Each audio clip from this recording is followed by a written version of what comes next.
به نام خداوند بخشنده مهربان. درود و سلام به پایان خداوند بر شما بینندگان اهل علم و دانش و معرفت. امیدوارم هر جایی که هستید در سایه خداوند متعال تندرست و خوشنود باشید. به شبکه اینترنتی پندنامه خوش آمدید. ما به حکایت سوم از باب اول در سیرت پادشاهان از کتاب گلستان سعدی رسیدیم و 2 حکایت را خواندیم و اما حکایت امروز داستانی حکمت آمیز است که هر روز ما در زندگی، در تویها، در معرکه ها، در دوستی ها، در بازارگردی ها، در همه چیز ما به این گرفتاری که سعدی امروز به ما درس می‌دهد دچار هستیم و سعدی راهی بیرون رفت از این رذیلت و صفت بد اخلاقی را امروز به ما آموزش خواهد داد. پس مقدمه را کوتاه کنیم و مهمان سعدی شیرازی باشیم. باب اول در سیرت پادشاهان، حکایت سوم. ملک زاده ای را شنیدم که کوتاه بود و حقیر و دیگر برادرانش بلند و خوبروی. یکی از فرزندان پادشاه قد کوتاه داشت و همه او را تحقیر می کردند و دیگر برادران او و دیگر فرزندان پادشاه قد بلند داشتن و به ظاهر چهره زیبا.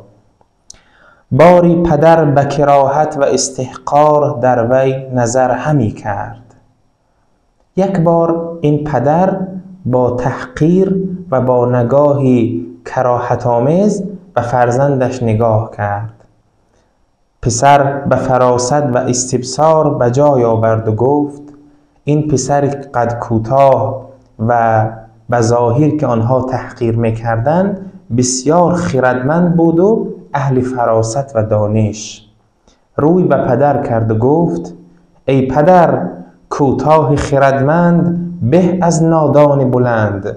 نه هرچی به قامت مهمتر به قیمت بهتر. الشاة نظیفة و الفیل جیفة. گفت ای پدر، کسی که قد کوتاه داشته باشد اما خردمند باشد بهتر است از کسی که بلند قد است اما نادان است. هر چیز که در این دنیا دیدی بلند بود به این معنا نیست که اون چیز بهتر است. الشاة نظیفة، گوسفند میدهک است، گوسفند کوچک است اما پاک است. و الفیل جیفة، اما فیل بزرگ است اما همیشه بوی بد می دهد. اقل جبال الارض طور و انه لاعظم عند الله قدرا و منزلا. یکی از کوچکترین کوه ها در این دنیا کوه طور است، اما همین کوه طور که بسیار کوچک است نزد خداوند عظمتی بالا و قدر و منزلت دارد. کوه طور کوه است که در قرآن اسمش آمده است. کوه طور کوه است که یکی از سوره های قرآن به نام آن است. کوه طور کوه است که حضرت موسی در آن کوه با خداوند گفتگو کرد. آن شنیدی که لاغری دانا گفت باری به ابلهی فربه. اسب تازی اگر ضعیف بود همچنان از طویله خربه. میگه شنیدی که یک روز یک انسانی لاغر و خراب اما دانا به یک انسانی فربه نادان گفت اسب تازی اگر ضعیف بود، اسب جنگی اگر ضعیف باشد هم اسب جنگی است. یک اسب ضعیف بهتر از یک طویله است و یک آغل است که پر از خر باشد. پدر بخندید و ارکان دولت بپسندیدند و برادران به جان او برنجیدند. پدر دید که این پسرک کوتاه قد که من همیشه او را تحقیر میکردم بسیار داناست، بسیار با فراست است. پدر یک خنده از روی صدق کرد. ارکان دولت، فرماندهان و جنگاوران و وزیران همه پسندیدند، همه خرسند شدند، اما برادران این فرزند دانا رنجیدند و بر او حسد کردند. تا مرد سخن نگفته باشد، عیب و هنرش نهفته باشد. هر بیشه گمان مبر نهال است، باشد که پلنگ خفته باشد. تا مرد سخن نگفته باشد، عیب و هنرش نهفته باشد. مرد اگر شروع کرد به سخن گفتن، ما عیبهای او را میفهمیم و زمانی هم شروع کرد به سخن گفتن، ما دانایی و خردمندی او را میفهمیم. سعدی میگه از ظاهر یک شخص قضاوت نکن. یک چیزی را اگر در جنگل دیدی که بیشه میگن، بیشه یک چیز سیاه و سفید است. اگر یک چیز سیاه و سفید دیدی خیال نکن که آن نهال است. نهال یعنی شکار. یک چیز سیاه و سفید دیدی خیال نکن که اون شکار است، شاید یک پلنگ خفته باشد. شنیدم که ملک را در آن مدت دشمنی صعب روی نمود. داستان گذشت و بعدها برای این پادشاه پدر یک دشمن از یک کشور دیگر، یک دشمن بسیار سخت به وجود آمد. هر دو لشکر آمدند برای جنگ. چون لشکر از هر دو طرف روی در هم آوردند، اول کسی که اسب در میدان جهانید این پسر بود و گفت وقتی دو تا لشکر آمدند که با هم دیگر جنگ کنند بر سر کشور، اول کسی که به میدان جنگ رفت همین پسرکی کوتاه قد بود که همه او را تحقیر میکردند. به میدان جنگ رفت و گفت آن نه من باشم که روزی جنگ بینی پشت من، آن منم گر در میان خاک و خون بینی سری. آن من نیستم که اگر در میدان جنگ آمدم شما پشت من را ببینید. یعنی کنایه از این که من اهل فرار کردن و گریختن در جنگ نیستم. آن من کسی هستم که در میان خاک و خون جنگ سر من بلند است. یعنی من فرماندهان و دلاوران شما را خواهم کشت اما خودم زنده هستم. کان که جنگ آرد به خون خیش بازی می کند، روزی میدان وان که بگریزد به خون لشکره. کسی که به میدان جنگ بیاید با خون خیش بازی کرده است، اما کسی که از میدان جنگ بگریزد خون یک لشکر را هدر داده است. چرا که اگر فرمانده لشکر بگریزد شجاعت و غیرت لشکر کم می شود. لشکر و سربازها روحشون و روحیهشون سست می شود و یک خون یک لشکر از بین خواهد رفت و هدر می رود. این فرزند همین شعرهای حماسی را خواند و این بگفت و بر سپاه دشمن زد و تنی چند مردان کاری را بینداخت. این شعرها را می گفت و به سپاه دشمن حمله کرد و چند نفر از دلاوران و فرماندهان و جنگاوران دشمن را به قتل رساند. چون پیش پدر آمد زمین خدمت ببوسید و گفت، پیش پدر آمد پای پدر را بوسید و گفت این ای که شخص منت حقیر نمود، تا درشتی هنر نپنداری، اسب لاغر میان بکار آید، روز میدان نگاوی پرواری.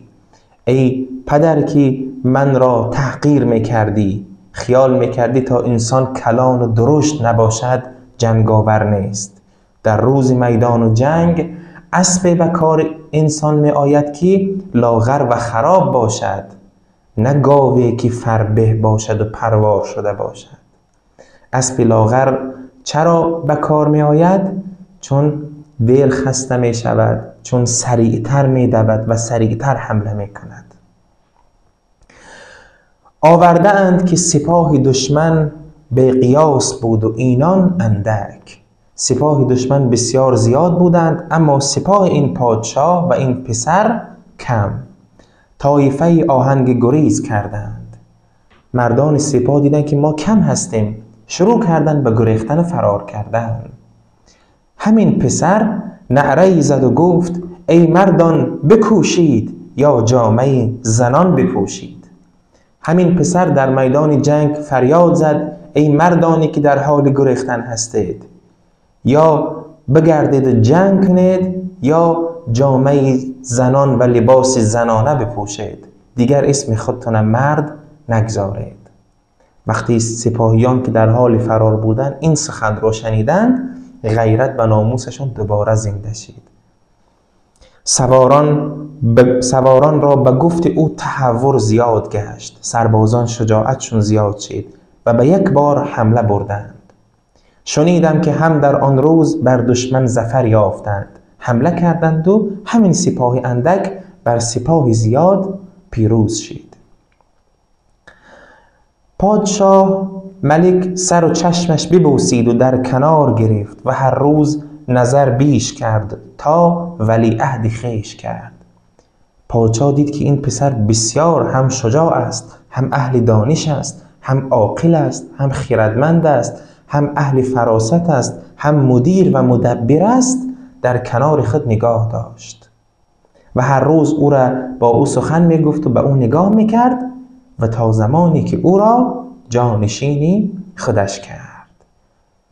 برادران که فهمیدند این پسر جانشین است، برادران حسد بردند و زهر در طعامش کردند. برادران برای که جای پسر را بگیرند به او حسادت کردند و در طعام و اوقات این فرزند زهر ریختند. خواهرش از غرفه بدید، دریچه برهم زد. پسر دریافت و از طعام باز کشید. خواهرش دید که برادران میخواهند برادر کوچکتر زهر بتیان و بکشند. یک پنجره را به هم زد. چون این پسر بسیار دانا بود، فهمید که مکر و حیله در کار است و طعام را نخورد و گفت محال است که هنرمندان بمیرند و بی‌هنران جای ایشان بگیرند. گفت محال است که من که هنرمند باشم، من که اهل خرد باشم از دنیا بروم و شما که بی خرد هستید جای من را بگیرید. پدر را از این حال آگاهی دادند. پدر را گفتند که برادران قصد جان برادر دیگر را کردند. برادرانش را بخواند و گوشمالی به واجب داد. برادران را خواند و آنها را تنبیه نصیحت کرد. پس هر یک را از اطراف بلاد حصه ای مرزی معین کرد تا فتنه بنشست و نزاع برخاست که گفتند. پس برای اینکه این فتنه برادر کشی را از بین ببرد، هر یک از این برادران را در یک کشور حاکم کرد تا برادران از هم دور باشند و به جان یکدیگر طمع نکنند. که گفتند 10 درویش در گلیم بخسپند، اما 2 پادشاه در اقلیم نگنجند. 10 درویش، 10 انسانی که اهل قناعت هستند، در یک خانه، در یک گلیم خوشحال، خرسند، با خواب آسوده در کنار هم زندگی میکنند. اما 2 پادشاه در یک اقلیم نمی گنجند. چرا که این میخواهد رئیس باشد، آن میخواهد او رئیس باشد. نیمنانی گرد خورد مرد خدای، بذل درویشان کند نیمی دگر. اگر یک نان را به یک درویش بدهی، به یک مرد خدایی بدهی، نیمشه خودش میخورد، نیمی دیگرش در راه خدا میبخشد. اما ملک اقلیمی بگیرد پادشاه، همچنان در بند اقلیمی دیگر. اگر یک آدمی که پادشاه هست، پادشاه در اینجا کسی هست که دندان طمع را نتوانست است بکند، هنوز طمع دارد به قدرت ثروت. اگر یک پادشاه یک کشور را بگیرد، همچنان در فکر این است که کشور دیگر را چگونه بگیرم. حال و خاطرش آسوده نیست. پس جناب سعدی رحمت الله علیه چند نکته را در این حکایت و ما یادآوری کردند و آموزش دادند. اول اینکه معیاری خوبی و پاکی انسانها و ارزش انسانها چهره زیبا، قد بلند، مال و منال، ثروت و اصل و نسب نیست، بلکه اخلاق نیکو، قلب پاک، دانش، علم و معرفت هست. و دوم اینکه صفت بد حسادت و حسد بردن آنقدر پلید است که برادر را به جان برادر می اندازد. تا جای این حسد خطرناک و ناگوار است که برادر قصد جان برادر می کند. سعدی باز به ما آموخت که هیچ وقت نباید یک شخص را به خاطر چهره اش، به خاطر قدش، به خاطر رنگ پوستش ما او را قضاوت کنیم. نگیم که او سیاه پوست است من سفید پوست پس من بالاترم. نگیم که او قد کوتاه دارد من قد بلند پس من با ارزش ترم. نگیم که او زشت است و ما زیبا پس من بهترم. این سخنها را نباید بگوییم.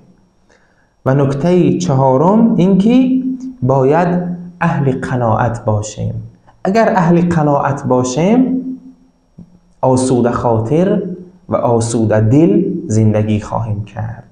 اگر مثل بعض حاکمان و منصبداران دندان طمع قدرت و ثروت را نکشیم مانند آنها دائم در عذابیم. قدرت زیاد داریم اما آسوده خاطر و آسوده دل نیستیم. و السلام علیکم و رحمت الله و برکاته.